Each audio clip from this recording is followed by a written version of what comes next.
جی صاحب بھائی، در حقیقت جو ہے جو تاخیر سے آ کر شامل ہوتے ہیں ان کو جو ہے مسبوق کہا جاتا ہے، اور موصوف جو دیر سے آ کر نماز میں شامل ہوئے اور امام صاحب کے نماز جب مکمل ہوتی ہے تو شاید ان کا جو استفسار تھا کہ امام صاحب کا آخری تشہد ہوتا ہے اور موصوف کے لیے جو ہے وہ تشہد جو ہے وہ ان کی نماز کا حصہ وہ بنتا ہی نہیں، ایسی صورت میں جو ہے تشہد اور تشہد کے اندر اتحیات کے اندر درود اور دعا وغیرہ پڑھنا، تو اس کے بارے میں صاحب بھائی نے اشارہ کیا تھا کہ آپ خاموش کیوں بیٹھتے ہیں، اور یہی بات شیخ ابن باز اور شیخ ابن عثیمین رحمہم اللہ وہ بھی یہی فرماتے ہیں، اور ان کے پاس یہ دلیل ہے جو کہ ترمذی میں حضرت معاذ بن جبل سے مروی ہے، اذا اتى احدكم الصلاة والامام على حال فليصنع كما يصنع الامام، کہ جب تم میں سے کوئی شخص مسجد میں آتا ہے، نماز با جماعت جاری ہے اور امام صاحب کو نماز کی حالت میں پاتا ہے تو اسے چاہیے کہ اسی طرح کرے جس طرح امام صاحب کر رہے ہیں، امام صاحب سجدے میں ہو آپ سجدہ کریں، امام صاحب جو ہے جلسے میں بیٹھے ہوں آپ جلسے میں بیٹھیں، امام صاحب تشہد کر رہے ہوں تشہد میں آپ بیٹھ جائیں۔ تو فلیصنع کے اندر یہ بات علماء کی وضاحت ہے کہ امام صاحب جب تشہد میں بیٹھ کر پڑھ رہے ہو، نبی کریم نے کہا کہ امام جو کر رہے ہو تم کرو، جو پڑھ رہے ہو تم وہی پڑھو، تو امام صاحب کے پیچھے آپ بالکل اتحیات پڑھیں اور اس کے بعد جو ہے درود شریف پڑھیں، اس کے بعد جو دعائیں ہوتی وہ سب پڑھیں، اس کے بعد پھر جب امام صاحب سلام پھیر دیتے ہیں تب آپ اٹھ کر جو ہے اپنی جو نماز آپ کی جو چھوٹ گئی ہے رکعت ان کی تکمیل کر لیں۔ تو اس طرح سے بھائی یعنی عام طور سے یہ الجھن پیش آ سکتی ہے کہ ہمارا تو آخری تشہد نہیں ہے، امام صاحب کا آخری تشہد ہے، ہم جو ہے جا کر جو بیٹھتے ہیں تشہد کے اندر تو اس وقت جو ہے دعائیں پڑھیں گے کہ نہیں؟ تو علماء کی تحقیق یہ ہے کہ آپ دعاؤں کو پڑھیں، خاموش بیٹھ کے آپ کریں گے کیا؟ تو وقت ضائع کرنے کے بجائے ادھر ادھر وسوسے کا شکار ہونے کے بجائے پوری دعاؤں کو پڑھیں اور استفادہ کریں، اس کی وجہ سے کوئی خسارہ نہیں ہوگا بلکہ انشاءاللہ آپ کا فائدہ ہی ہوگا۔ جی صاحب بھائی جزاک اللہ خیراً۔ عبد القادر ملک صاحب کا سوال تھا کہ ہم کسی واش روم جاتے ہیں اور کمپنی کے ہے یا سرکاری ادارہ ہے، اس میں دوسرے بہت سے لوگ بھی استعمال کر رہے ہوتے ہیں واش روم کو، اور اگر وہ گیلا ہے پتہ نہیں کس نے کیسے استعمال کیا، کیونکہ بہت سے لوگ غلط استعمال بھی کرتے ہیں، اس میں چھینٹے ان کے پڑے ہوتے ہیں، تو ایسے میں کیا کیا جائے؟ جی صاحب بھائی بے شک یہ بات بہت اہم ہے کہ دین اسلام پاکی صفائی کا حکم دیتا ہے، اور اس کے ساتھ ساتھ یہ بھی کہ پاکی صفائی اختیار کرنے والوں سے اللہ تعالی محبت رکھتا ہے۔ ان اللہ یحب التوابین و یحب المتطہرین، سورۃ البقرہ کی آیت 222 ہے۔ اور اسی طرح جو ہے پاکی صفائی نماز کی کنجی ہے، اور نماز کے لیے شرط ہے کہ آپ نے استنجا کیا ہوا ہو اور آپ کا لباس، آپ کا جسم یہ جو اور نماز کی جگہ پاک و صاف رہے۔ ان تمام شرائط کی پابندی نماز صحیح ہونے کے لیے لازمی اور ضروری ہے۔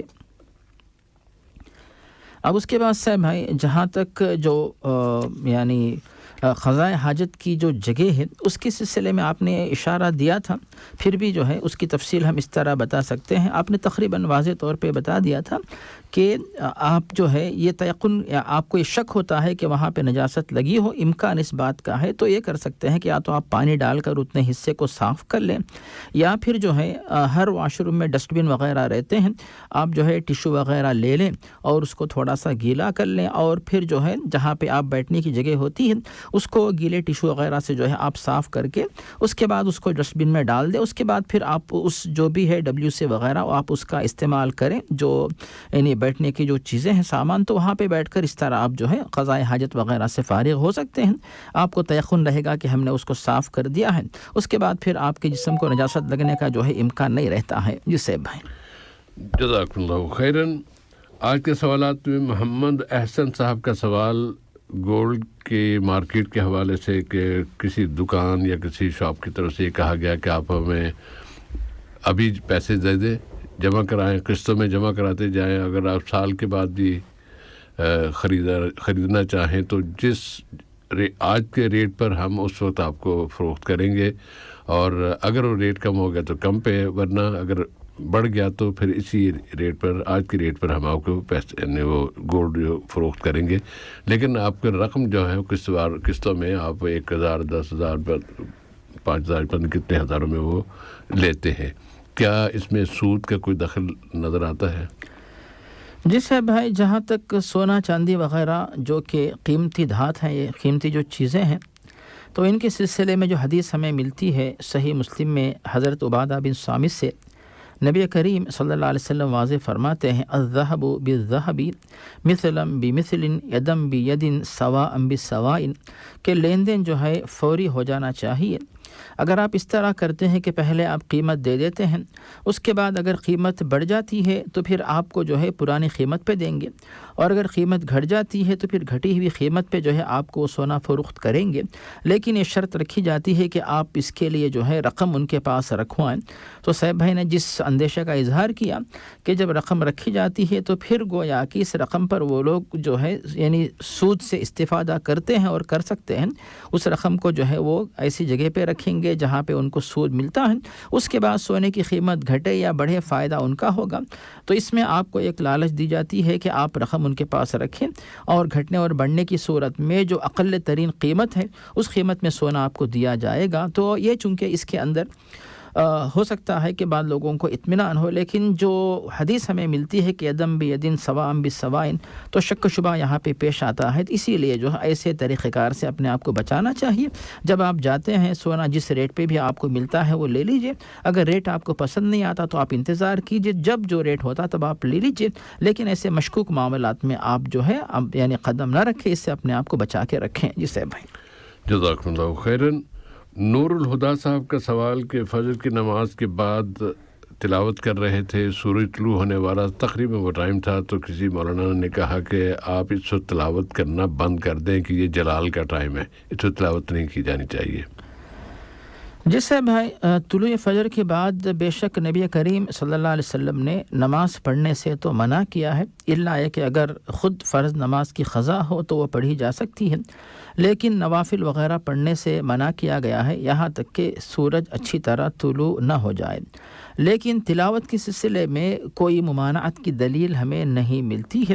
اسی لیے اگر کوئی شخص، جیسے خاص طور پہ ابن باز رحمہ اللہ اس بات کی وضاحت کرتے ہیں، جس حدیث میں جو بات بتائی گئی کہ اگر کوئی مسلمان بندہ فجر کی نماز باجماعت پڑھ کے سورج طلوع ہونے کا انتظار کرتا ہے، اس کے بعد پھر جو ہے جو صلاۃ الاشراق وغیرہ پڑھ کے وہاں سے فارغ ہوتا ہے، تو ایسے لوگوں کو جو خصوصی بشارت دی گئی ہے، ایسے لوگ جو ہے فجر کی نماز سے فارغ ہونے کے بعد ذکر و اذکار جو نماز کے بعد والے اذکار ہیں اور صبح والے اذکار، ان سے فارغ ہونے کے بعد اگر وہ قرآن کی تلاوت کرتے ہوئے بیٹھتا ہے تو پھر یہ بڑی فضیلت والی بات، بڑا اچھا نیک کام کر رہا ہے.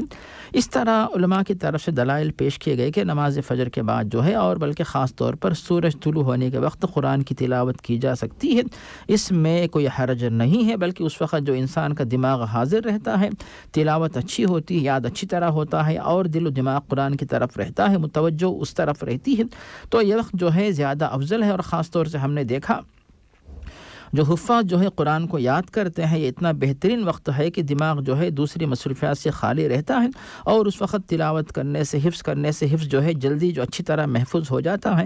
اس طرح کے بہت سارے دلائل علماء نے پیش کیے جن کی روشنی میں ہم بات پیش کریں گے کہ اس وقت جو ہے قرآن کی تلاوت کرنا یہ ممنوع نہیں بلکہ زیادہ بہتر اور افضل ہے، زیادہ فائدہ اور ثواب حاصل ہو سکتا ہے. جی صاحب بھائی، جزاک اللہ خیرن. اور نور الہدا بھائی ایک ذرا یہ بھی پہلے اپنے ذہن میں رکھیے گا کہ اللہ تعالیٰ نے اور اللہ کے رسول صلی اللہ علیہ وسلم نے کسی وقت کے بارے میں کہ یہ جلال کا ٹائم ہے یا جلالی ٹائم ہے، یہ گرم وظیفہ ہے، یہ گرم اس کی تاثیر گرم ہوتی ہے، اس طرح کی کوئی باتیں نہیں کی. یہ ہمارے صوفیوں کی باتیں ہیں، ان کی گھڑی ہوئی باتیں ہیں، اپنی طرف سے انہوں نے کہی ہیں. اس لیے اگر آپ ان پہ کان نہ دھریں تو زیادہ اچھا ہوگا. اس لیے کہ اللہ کو ہم تو فالو کرتے ہیں اللہ اور اس کے رسول کو، باقی کسی کا اپنا اجتہاد ہے، اپنی طرف سے اس نے اگر کوئی نام دیا ہے تو وہ پھر اس کے ذمہ دار وہ ہے، ہم اس میں شریک نہ ہوں. جی صاحب بھائی. اور نور الہدا صاحب کا دوسرا سوال یہ تھا کہ دعائیں تو ساری عربی میں ہیں، اگر ہم عربی دعائیں یاد نہ ہوں یا عربی نہیں آتی تو پھر ہم ہندی میں مانگے تو اللہ قبول کر لے گا؟ جس صاحب اس کے بارے میں خود اللہ تعالیٰ نے واضح کر دیا کہ واختلاف السنتکم و الوانکم، کہ اللہ تعالیٰ نے تمہارے لیے مختلف زبانیں جو رکھی ہیں ان کے اندر بھی تمہارے لیے بہت ساری یعنی اللہ تعالیٰ کی قدرت کی بہت ساری نشانیاں نظر آتی ہیں. تو یہ بھی جو ہے اللہ تعالیٰ کی قدرت کی علامتیں ہیں کہ اس دنیا کے اندر مختلف زبانیں پائی جاتی ہیں، اور ہم کسی کو اس بات کا پابند نہیں کر سکتے کہ تم ہمیشہ جو ہے اللہ تعالیٰ کے دربار میں عربی زبان میں ہی دعائیں مانگو، ورنہ انسان کی جو بہت ساری ایسی ضروریات رہتی ہیں جو عربی زبان میں وہ ترجمہ کر کے پیش نہیں کر سکتا، جیسے کسی کے اوپر قرض کا بوجھ آ گیا اور اس کے بعد یا پھر بچے کی یا بچی کی شادی ہے، ملازمت کا معاملہ ہے، کوئی بیماری ہے، عمومی دعائیں تو اس کے بارے میں پائی جاتی ہیں، لیکن اس کے دل میں جو جذبات آتے ہیں ان کو اپنے الفاظ میں بنا کر وہ پیش کرنا چاہتا ہے تو بالکل اپنے الفاظ میں ان دعاؤں کو پیش کرے، کوئی حرج نہیں ہے۔ جہاں تک نماز کی حالت میں دعائیں مانگتے ہیں، عربی میں دعائیں مانگنے کے لیے مسنون دعائیں پائی جاتی ہیں، معصورہ دعائیں موجود ہیں، اور نماز سے ہٹ کر آپ جب کبھی بھی جو بھی دعا آپ مانگنا چاہیں اس کے سلسلے میں کوئی بھی ممانعت نہیں ہے، بلکہ ضرور آپ اپنی زبان میں دعائیں مانگے، زیادہ دعائیں مانگے، اور اس بات کی فکر نہ کرے کہ دعا قبول ہوتی کہ نہیں ہوتی، بلکہ اللہ کا وعدہ ہے کہ وَإِذَا سَأَلَكَ عِبَادِي عَنِّي فَإِنِّي قَرِيبٌ أُجِيبُ دَعْوَةَ الدَّاعِ إِذَا دَعَانِ، کہ اللہ کا وعدہ ہے کہ جب کبھی کوئی بھی دعا مانگے تو اللہ تعالیٰ قبول کرنے کا وعدہ فرماتا ہے۔ تو دعا کی توفیق مل جائے بہت بڑی بات ہے، اور دعا کر کے آپ مستفید ہو، فائدہ اٹھاتے رہیں۔ جی صاحب بھائی، جزاکم اللہ خیراً۔ عین السلیم صاحب کا سوال کہ فرض نماز جماعت کھڑی ہے اور 1-2 رکعت میں تاخیر ہو گئی ہے، تاخیر سے پہنچے ہیں، تو اس کے بعد سلام کا کچھ ذکر کر رہے تھے، ان کی الجھن سلام کے حوالے سے تھی۔ جی صاحب، میں یہاں پر شاید جو حلقے کے شروع میں گزشتہ جن صاحب نے بھی سوال کیا تھا کہ یعنی امام صاحب سلام پھیرنے کے بعد جب آپ کھڑے ہوتے ہیں یا سلام پھیرنے سے پہلے جو تشہد ہوتا ہے تو امام صاحب کے لیے آخری تشہد ہوتا ہے، اور وہ مسبوق جو دیر سے آ کر شامل ہوئے ہیں صاحب ان کے لیے وہ تشہد یا تو تشہد اول ہوتا ہے یا پھر ایک اضافی تشہد ہوتا ہے کہ یعنی جس کی ضرورت نہیں رہتی، لیکن متابعت کی وجہ سے ان کو اس تشہد میں بیٹھنا لازمی ہو جاتا ہے، فرض بن جاتا ہے، کیونکہ امام کی متابعت وہ کر رہے ہوتے ہیں۔ اس صورت میں صاحب بھائی جو علماء نے تحقیق پیش کی وہ یہی ہے کہ چاہے وہ آپ کے لیے کوئی بھی تشہد ہو، جیسے المجموع میں امام نووی رحمہ اللہ نے بات پیش کی کہ آپ اس تشہد کے اندر جو ہے تشہد کی تمام دعاؤں کو پڑھ کر بھرپور استفادہ کرے۔ ویسے اگر آپ خالی بیٹھیں گے تو کریں گے کیا؟ آپ خاموش بیٹھے رہیں گے یہاں تک کہ امام صاحب سلام پھیرے، پھر آپ اپنی نماز کا آغاز کریں، اس کے بجائے تشہد کی ساری دعائیں آپ پڑھ لیں، اس کے بعد امام صاحب سلام پھیرنے کے بعد آپ کی جو باقی رکعات ان کی تکمیل کر لیں۔ اس کے سلسلے میں صاحب بھائی ابن باز اور ابن عثیمین ان علماء نے جو دلیل پیش کی ہے وہ یہی جو کچھ دیر پہلے دلیل آئی تھی جو ترمذی کے اندر عبادہ بن صامت سے مروی ہے کہ نبی کریم صلی اللہ علیہ وسلم جو ہے واضح فرماتے ہیں، بلکہ معاذ بن جبل سے حدیث مروی ہے کہ اذا اتى احدكم الصلاة والامام على حال فليصنع كما يصنع الامام، کہ جب تم میں سے کوئی شخص مسجد میں آئے اور امام صاحب کو کسی بھی حالت میں پائے تو ان کو چاہیے ایسے لوگوں کو کہ امام صاحب کے ساتھ اسی حالت میں مل جائیں، شامل ہو جائیں۔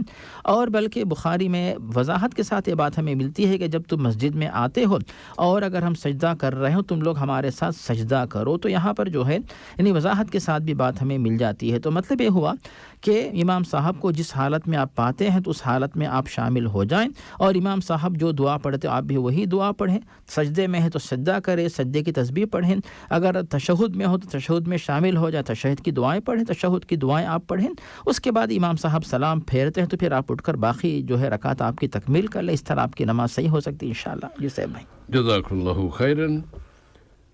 اور عین السلام صاحب کا دوسرا سوال، یا عین السلیم، جی عین السلیم بتایا تھا کہ شادی سے پہلے منگیتر سے بات چیت کی جا سکتی ہے؟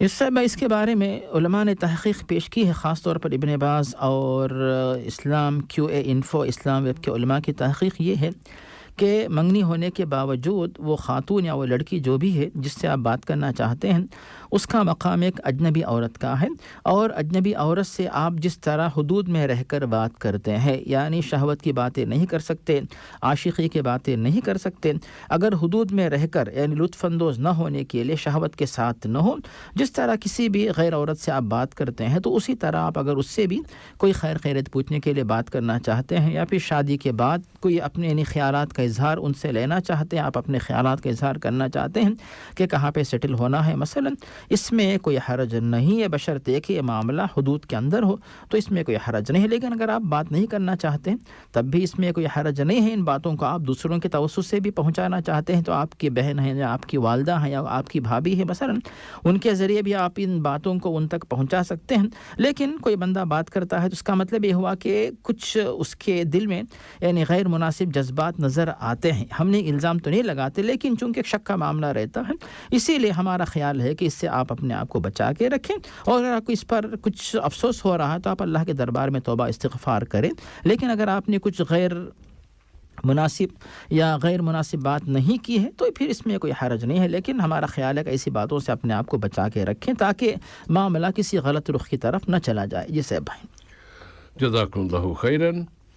اور ذوالقیس یا ذوالخیر، میں نے ان کو نام ذوالخیر رکھ دیا تھا، وہ گاڑی قسطوں پہ لینے پہ جو رقم دی جاتی ہے اضافی رقم، کیا وہ سود کہلاتی ہے یا نہیں؟ جس سے اس کے بارے میں احادیث کی روشنی میں ابن باز، ابن عثیمین، اسلام کیو اے انفو، اسلام ویب، تمام علماء نے دلائل پیش کیے ہیں کہ اگر کسی چیز کو آپ فوری خریدتے ہیں تو اور اسی وقت جو ہے مکمل پیمنٹ کر دیتے ہیں تو قیمت کم رہتی ہے، لیکن اگر اقساط میں آپ خریدتے ہیں یعنی مدت زیادہ ہوتی ہے اسی چیز کی قیمت زیادہ ہو جاتی ہے۔ اس طرح کرنے میں کوئی حرج نہیں ہے، اور اس کی دلیل بھی علماء نے پیش کی ہے کہ نبی کریم صلی اللہ علیہ وسلم کے دور سے یہ سلسلہ چلا آ رہا ہے، صحابہ کے پاس، نبی کریم کے پاس، صحابہ کے پاس، اور ائمہ نے اس بات کو مانا ہے۔ اور بلکہ بخاری میں عائشہ صدیقہ رضی اللہ عنہا سے بات مروی ہے کہ نبی کریم کے دور میں عائشہ صدیقہ نے اس دور میں جو کہ سلسلہ جاری تھا لونڈی غلام کو خریدنے کا، حضرت بریرہ کو خریدا، وہ ماشاءاللہ مسلمان ہو گئی، تو ان کو جب خریدنے کے سلسلے میں جن سے خریدا تھا ان سے اقساط میں خریدا کہ 1 سال میں 1 وقیہ وہ پے کریں گے، تو اس طرح اقساط میں دینے کی وجہ سے ان کی قیمت زیادہ ہو گئی، تو نبی کریم نے ان کو اجازت دی کہ اقساط میں زیادہ قیمت دے کر خریدنے میں کوئی حرج نہیں ہے۔ تو یہ شرعی احکام کے بالکل عین مطابق ہے، اس میں کوئی حرج نہیں، اس میں کوئی تحریم کا کوئی معاملہ نہیں پایا جاتا ہے۔ جی صاحب بھائی، جزاک اللہ خیراً۔ اور ڈلیوری بوائے ہونے کی حیثیت سے اگر کہ آرڈر کینسل ہوتا ہے تو کمپنی کی طرف سے کہا جاتا ہے کہ آپ وہ کھانا یا جو بھی چیزیں وہ واپس لے کے آئیں، اور کبھی وہ کسی کو دے دیتے ہیں، لیکن کئی کمپنیاں جو ہے وہ پھینک دیتی ہیں۔ اگر وہ پتہ ہے کہ وہ پھینک دے گی، ہم کسی اور کو دے دیں تو یہ جائز ہوگا یا نہیں؟ اس سے بھائی جہاں تک معاملہ کمپنی آ کر یہ کہتی ہے کہ لا کر ہمیں واپس کرو تو پھر آپ اس قانون کے پابند ہیں کہ ان کے پاس آپ کام کرنے کے پابند ہیں۔ اگر کمپنی آپ سے یہ کہتی ہے کہ آپ جو ہے کسی کو دینا چاہے تو آپ دے دیں تو پھر آپ کو اختیار ہے، لیکن اگر اس طرح کی پابندی لگائی جاتی ہے تو پھر اگر اس کھانے کے بعد کسی کو آپ نے وہ کھانا دے دیا اور اس کے بعد اس بندے کو نقصان پہنچا تو پھر آپ اور وہ کمپنی والے دونوں پھر پھنس جاتے ہیں۔ پھر اس کی تحقیق ہوتی ہے، مثال کے طور پہ آپ نے کسی کو کھانا دے دیا، اب اچھا ہوگا تو ماشاء اللہ ٹھیک ہے، اگر اس کھانے میں کچھ تبدیلی آ گئی، وہ کھانا مثلا خراب ہو گیا اور جس نے کھا لیا وہ ہاسپٹل جاتا ہے، کیونکہ صاحب کچھ لوگوں نے شکایت کی کہ اس طرح کا کھانا آ جاتا ہے، ہاسپٹل میں جاتے پھر وہ تحقیق کرتے کھانا آپ نے کہاں سے کھایا، پھر اس کے بعد جو ڈیلیوری دینے والا پھر جو کمپنی سب جو ہے اس میں پھنس جاتے ہیں، تو اس طرح کی کوئی چیزیں بھی آنے کا امکان رہتا ہے۔ لیکن چونکہ موصوف کہتے ہیں کہ کھانا اچھی حالت میں رہتا ہے، خراب نہیں ہوتا، یعنی بالکل تازہ رہتا ہے، اب وہ معاملہ کمپنی کے ذمہ دار اس کے ذمہ دار بنتے ہیں، آپ کے اوپر ذمہ داری نہیں آتی۔ لیکن اگر کمپنی والے آپ سے کہتے ہیں کہ آپ کسی کو دینا چاہے تو دے دیں، آپ خود اپنے گھر پہ لے کے چلے جائیں، تو پھر اپنی ذمہ داری پہ آپ اس کو لے کے جا سکتے ہیں، شرعاً تو اس میں کوئی ممانعت نہیں ہے۔ لیکن چونکہ قانون آپ کو منع کرتا ہے تو پھر جو پھینکنے کی جو ذمہ داری ہے، جو معاملہ ہے، یہ تو بے شک کھانا پھینکنا روزی ہے، گناہ ہے، تو پھر جو اس کے ذمہ دار ان پہ یہ ذمہ داری عائد ہوتی ہے۔ لیکن ان کے پاس بھی صاحب احتیاطی تدابیر کے طور پہ اس طرح کرتے ہیں، تو پھر یعنی اگر آپ کو اطمینان ہے آپ ان سے اجازت لیجیے، اگر اجازت نہیں دیتے تو جو آپ جن باتوں کے پابند اسی حد تک آپ رہیے تاکہ آپ کا اس میں فائدہ ہو، نقصان سے بچ کر رہیں۔ جزاک اللہ خیراً۔ اور آصف بھائی کا سوال تھا کہ رشتہ دار ہیں اور بچے کی پیدائش ہونے والی ہے، بچہ کسی اور ضائع کرانا چاہتے تھے، کسی اور نے دے دیا، وہ بچہ اس کی پرورش کر رہا ہے، پھر نام کا مسئلہ آیا تو نام دیا جا سکتا ہے یا نہیں؟ بالکل صاحب، آپ نے بہت اچھے انداز میں اشارہ کر دیا کہ کیا کرنا چاہیے کیا نہیں کرنا چاہیے، اور یہ بات در حقیقت جو آپ نے جواب دیا ہے اس کی جو اصل دلیل ہے ملتی ہے سورۃ الاحزاب کی آیت نمبر 4 آیت نمبر 5 میں، کہ وما جعل ادعیاءکم ابناءکم کہ تم جس کو متبنہ یا لیپالک بیٹا بناتے ہو ان کو اللہ تعالیٰ نے تمہارا حقیقی بیٹا نہیں بنایا ہے. اسی طرح بتایا کہ ادعوہم لآبائہم ہوا اقسط عند اللہ، ان کو اپنے حقیقی باپ جو ہوتے ہیں ان کی طرف منسوب کر کے بلاؤ، یہ اللہ تعالیٰ کا حکم ہے. اسی طرح جو صحیح حدیث ہمیں ملتی ہے صحیح مسلم میں حضرت علی بن ابی طالب رضی اللہ عنہ سے کہ نبی کریم نے فرمایا کہ لعن اللہ من ادعا لغیر ابیہ، اگر کوئی شخص اپنے حقیقی باپ کو چھوڑ کر اپنے آپ کو کسی اور کی طرف منسوب کرتا ہے تو اس پہ نعوذ باللہ اللہ تعالیٰ کا غضب نازل ہوتا ہے. ایسی بہت ساری باتیں ہیں. اسی لیے جو ہے جو بھی کارروائی ہے، چاہے اس باپ انکار کرے، باپ مانے یا نہ مانے، تو قانونی کارروائی جو بھی ہوگی، برتھ سرٹیفکیٹ ہو یا پھر جو ہے جو تعلیم کا معاملہ ہو، کوئی بھی چیز ہو یا ID کارڈ، جو بھی چیزیں بنتی ہیں ان تمام مقامات پہ جو ہے بیٹے کے ساتھ باپ کا نام ہی لکھا جائے گا. یہ لازمی اور ضروری ہے، اسلامی شریعت یہی کہتی ہے. اب اس کے بعد سے بھی آپ نے وراثت کے بارے میں جو بات پیش کی، بالکل یہ بات صحیح ہے. سوال کسی اور کا تھا، وہ بعد میں آ رہا ہے، لیکن ان کا نام بس ان کا سوال نام کی حد تک ہی تھا. جی سیب بھائی، بارک اللہ فیکم. اور اگلا تاکہ ترتیب جاری نہیں سب وراثت سے مراد یعنی اسی کی وراثت، یعنی جو متبنہ کیا وارث بن سکتا کہ نہیں، تو آپ نے بتایا کہ نہیں بن سکتا. بے شک یہی بات صحیح ہے کہ متبنہ وارث نہیں بن سکتا ہے، الا یہ کہ اگر 1/3 کے اندر جو ہے جس نے اس کو پالا ہے وہ اگر وصیت کرنا چاہے 1/3 کے اندر اتنا حصہ اس کو ملتا ہے. جی صاحب بھائی. اگلا سوال ہے محمد سہیل صاحب کا، اور انہوں نے بتایا تھا کہ کچھ لوگ قرآن پاک کی اس طرح بے حرمتی کر رہے ہوتے ہیں کہ گھٹنوں پہ رکھ لیتے ہیں، پاؤں پھیلایا، اور ان کے پاؤں کا رخ جو ہے وہ قرآن پاک سامنے جو شیلف ہے اس میں قرآن پاک رکھے ہوئے ان کی طرف ہے. یا ایک واقعہ انہوں نے یہ لکھا کہ صاحب نے ان کے قرآن پاک کا نسخہ پڑھ کے یا ہاتھ میں لیا ہوا ہے اور وہ ان کی ایڑیوں پر رکھ کے وہ پڑھ رہے ہیں. کیا اس طرح کی یہ بے حرمتی نہیں ہوگی؟ اس سب ہے تمام مسلمان مرد و خواتین جو ہے قرآن مجید کی تعظیم کرتے ہیں اور یہ قرآن مجید کے حقوق میں شامل ہے. اور قرآن مجید کی بے حرمتی کرنا اگر وہ جائز سمجھتا ہے تو پھر اسلام سے خارج ہوگا، لیکن اگر وہ جائز نہیں سمجھتا ہے پھر بھی بے حرمتی کرتا ہے لیکن تو اس کا مطلب یہ ہوا کہ وہ بندہ گناہ کر رہا ہے. لیکن اگر کوئی بندہ ایسا کام کرتا ہے کہ یہ کام جو ہے بے حرمتی نہیں ہے، اس کے اندر ہمیں شریعت کی طرف سے اجازت ہے، تو پھر ایسی صورت میں ایسے لوگوں کو سمجھانے کی اور تعلیم دینے کی ضرورت ہے. خاص طور پہ جو علماء ماشاءاللہ ائمہ اور خطبہ جو بھی علماء ہیں اپنے دروس میں بیانات میں، جیسے صحبہ کا پروگرام ہے، تو ایسے موقع پر جو ہے لوگوں کو سمجھانا چاہیے کہ اس طرح جو ہے قرآن مجید کی بے حرمتی ہوتی ہے. قرآن مجید کی بے حرمتی نہ کی جائے، کیونکہ اللہ تعالیٰ نے قرآن مجید کو جو کہ اللہ کا کلام ہے اس کی تعظیم کا حکم دیا ہے. وَمَن يُعَظِّمْ شَعَائِرَ اللَّهِ فَإِنَّهَا مِن تَقْوَى الْقُلُوبِ، کہ جو اللہ تعالیٰ کے جو کھلے شعائر ہیں تو ان کی تعظیم کرنا یہ تقوی کی علامت ہے. یہ ہوگی پہلی بات. دوسری بات سے بھائی کہ یعنی پیروں پہ گھٹنوں پہ رکھنا ایک طریقے سے بے حرمتی ہے، تو لوگ اس کے بجائے ہاتھوں میں رکھیں یا پھر اس کے بعد جو سٹینڈ ہوتے ہیں قرآن رکھنے کے اس پہ رکھ کے تلاوت کریں یا پھر موبائل فون کے اندر تلاوت کریں. تمام صورتوں کی جو ہے سہولت موجود ہے. اور جو خاص طور پہ جو آپ نے بتایا کہ شیلف کے اندر جو قرآن رکھے جاتے ہیں تو جن ریکس وغیرہ یا پھر اس طرح جو ہے ان کی طرف آپ اپنے قدموں کو نہ کریں، ان کے بجائے اگر تھکے ہوں کسی اور طرف کر لیں، یا پھر اگر قرآن مجید جو ہے اوپر بلندی پہ ہو لیکن آپ کا قدم ان کی طرف نہیں ہوتا بلکہ نیچے رہتا ہے، تو اس کے اندر ایک حد تک جو ہے کوئی حرج نہیں ہے.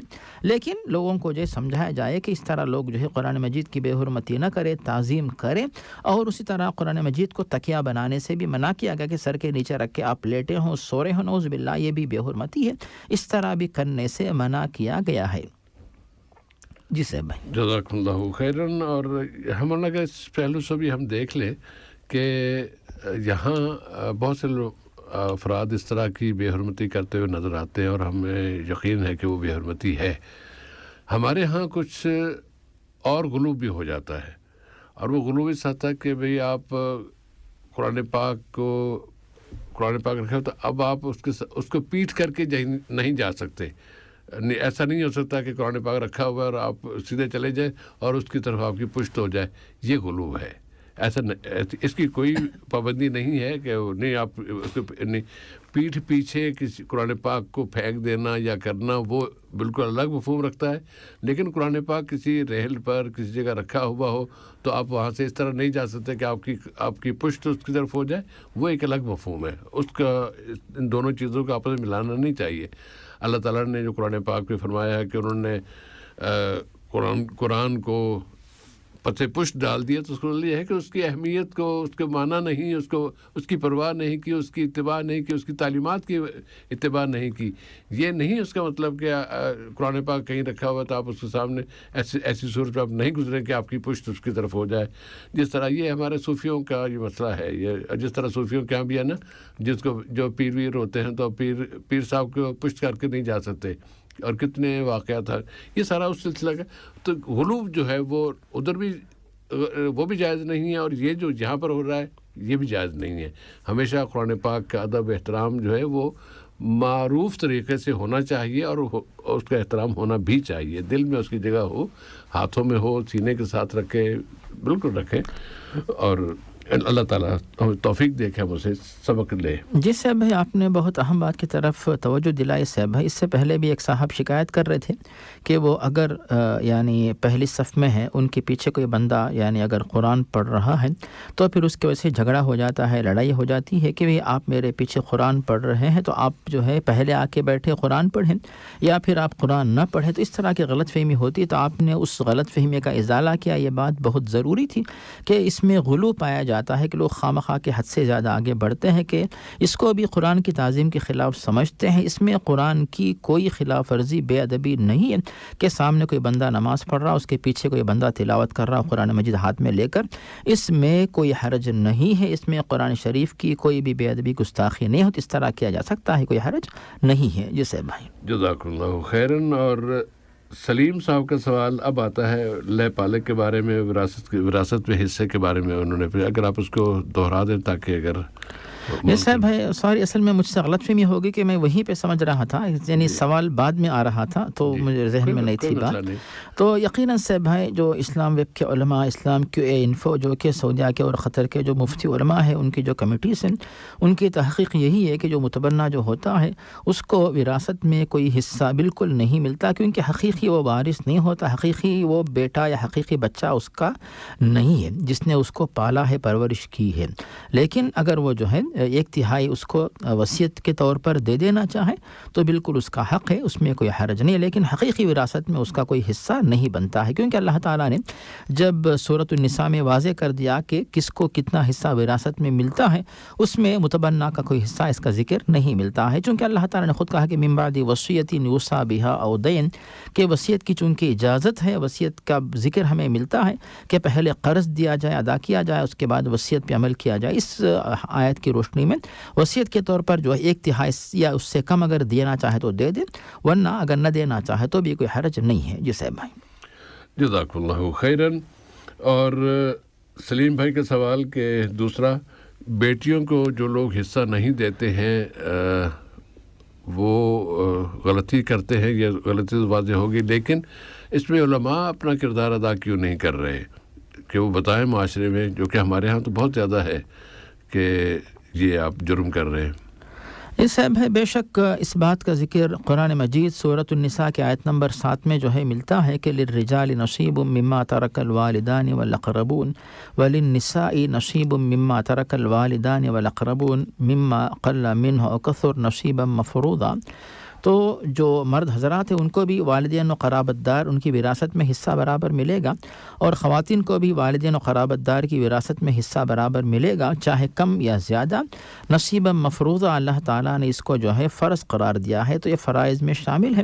تو اس بات کی پابندی ضروری ہے, چاہے علماء بتائے یا نہ بتائیں. اور بلکہ یعنی چونکہ موصوف نے کہا کہ علماء کی طرف سے بھی اس کی طرف توجہ نہیں دلائی جاتی ہے, تو یعنی جمعے کے خطبے ہیں, دروس ہیں, فجر یا پھر عام نمازوں کے بعد اس طرح جو ہے علماء کو بھی, چاہے مؤذنین جو بھی حضرات ہیں, جو داعی حضرات, ان کو چاہے کہ ان باتوں کی طرف توجہ دلائیں تاکہ لوگ جو فریضہ ہیں اس میں کوتاہی نہ کرے, بلکہ جس کا حق جو بنتا ہے اس حق کو ان تک پہنچا دے تاکہ بری ذمہ ہو جائیں, گناہ سے بچے اور ثواب انشاءاللہ حاصل کر سکیں. جی صاحب بھائی, جزاک اللہ خیرن. اور عام طور پر ہم دوسروں کے بارے میں تو ذرا جلدی سے جذباتی بھی ہو جاتے ہیں کہ وہ اس طرح کیوں کر رہے ہیں، لیکن ہمارے اپنی سوسائٹی میں، ہمارے اپنے رشتہ داروں میں بھی ایسے لوگ ہو سکتے ہیں کہ جو اس طرح کی غلطی کا ارتکاب کر رہے ہیں. اور یہ صرف انڈیا، پاکستان، بنگلہ دیش میں نہیں، یہاں پر بھی ایسے افراد ہو سکتے ہیں.